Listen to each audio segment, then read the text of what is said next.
huwag ma-intimidate o masindak kung walang kasalanan. Yan po ang hirit ni Palace Press Officer Claire Castro laban kay Senador Alan Peter Cayetano hinggil sa investigasyon ng NBI kaugnay sa maanumalya raw na mga proyekto sa 2019 SEA Games. Sinigundahan naman niya ng Department of Justice dahil naaayon naman sa batas ang ginagawa ng ahensya. Buwelta pa ni Castro, hindi ito panggigipit. Mandato na kasi ng ahensya na mag-imbestiga kaya hindi na kailangan iutos ito ng Pangulo. Kasunod yan ang naging pahayag ni Cayetano kahapon na iniisa-isa silang mga senador sa minorya. Tila parang tinatakot din daw siya ni Matibag dahil sa salang ito bilang testigo sa paglilitis kay VP Sara sa Martes. Oo nga, naalala ko yung kaldero na yan. Mga ano daw, funding irregularities. Oo. Nandito ka na yata nun eh. Oo, parang nga, 2019. nandito, oo, 2019, yes, correct, 2019. nandito na nga.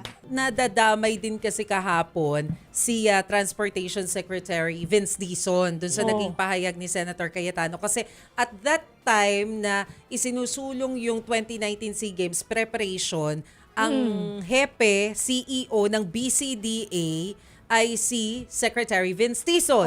So siya yung kasama yung grupo nila dun sa in charge sa pagpapatayo ng mga infrastructures na kailangan dyan sa New Clark City, etc.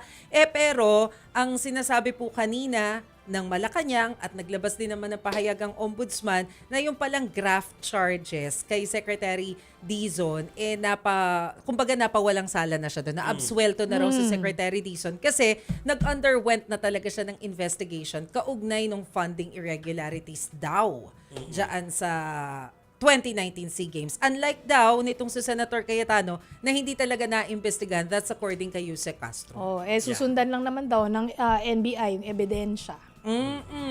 Ayun ang kaldero. Oo, naalala ko yung kaldero na yan talaga. Very makasaysayan and controversial kaldero. Oo, pinag-uusapan yan dati sa social media eh.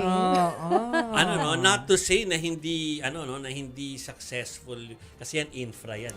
Yes. Right. No, pero Yes. yung staging nung SEA Games, isipin natin na sa panahon ng pandemya, we can say that it was relatively Successful. Yes. Dahil talaga ang dami nakuhang medalya ng mga atleta natin. Oo. Ang kino-question naman kasi dito, ba't hindi na-liquidate?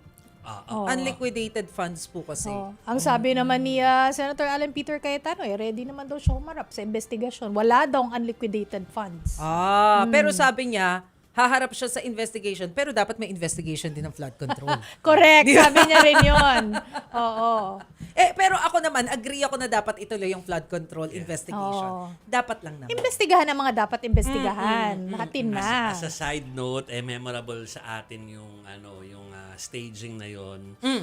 Dahil aside from ginanap yung opening ceremony doon sa isang venue na closed door. Parang ang tawag doon, indoor. Indoor.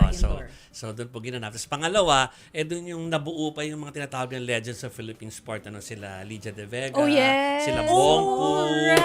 Nabuo sila, no? So, ngayon kasi namayapa na yung iba. So, Correct. So it was a very memorable stage. Naalala ko na, share ko pa yung video na yun. Yes. Yung magkakasama sila sa sa isang lugar. frame. Galing. Yes.